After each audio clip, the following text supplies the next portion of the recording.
গত ১৭ বছর পানি উন্নয়ন বোর্ড সহ অন্তত সরকারের ৬টি সেক্টরে নিজের প্রভাব খাটিয়ে ও কর্মকর্তাদের ম্যানেজ করে প্রায় ১৭,০০০ কোটি টাকার ঠিকাদারি কাজ বাগিয়ে নিয়েছে ওয়েস্টার্ন ইঞ্জিনিয়ারিংয়ের এমডি বশির আহমেদ। এমন অভিযোগ অনুসন্ধানে নেমেছে দুদক, যেখানে বলা হয় পানি উন্নয়ন বোর্ডের যতগুলো কাজ করেছেন তার ৬০ ভাগ কাজে অনিয়ম ও সময়মতো বড় প্রকল্প শেষ করতে পারেনি।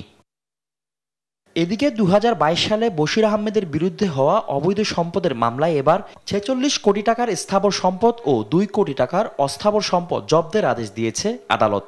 ওয়েস্টার্ন ইঞ্জিনিয়ারিং লিমিটেডের ব্যবস্থাপনা পরিচালক বশির আহমেদের স্থাবর অস্থাবর সম্পদ ক্রোক এবং অবরুদ্ধের আদেশ দিয়েছেন বিজ্ঞ আদালত। সেটার পরিমাণ হচ্ছে ৪৬ কোটি ৩১ লাখ টাকার স্থাবর সম্পদ এবং বিভিন্ন ব্যাংকের ১১টি হিসাবে ২ কোটি ১৪ লাখ টাকা।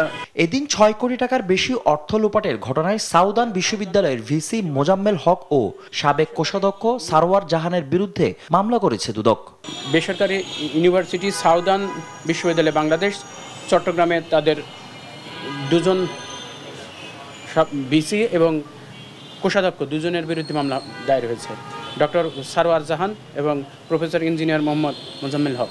বর্তমান কুমিল্লা কারাগারের সিনিয়র জেল সুপার হালিমা খাতুনের বিরুদ্ধে সরকারি অর্থ আত্মসাৎ ও অবৈধ সম্পদ অর্জনের অভিযোগে অনুসন্ধান শুরু করেছে সংস্থাটি।